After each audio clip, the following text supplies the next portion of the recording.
Hello viewers, আসসালামু আলাইকুম।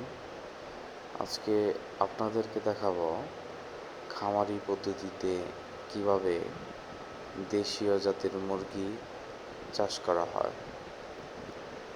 শুরুতেই আমরা দেখতে পাচ্ছি বিশাল এক ঘের, যার মধ্যে টিন শেড তৈরি করে নেট দিয়ে ঘেরাও দিয়ে একটি বিশাল দেশীয় মুরগির খামার, যা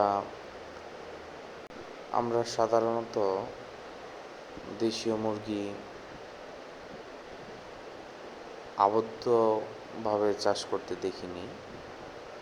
যদিও এই খামারি আবদ্ধভাবে দেশীয় মুরগি চাষ করছেন, তবে তিনি প্রত্যেকটা শেডে দেশীয় খাবারের মাধ্যমেই তার খামারের পরিচালনা করছেন, যাতে থাকছে কাঁচা পাকা টমেটো, সবজি, পাশাপাশি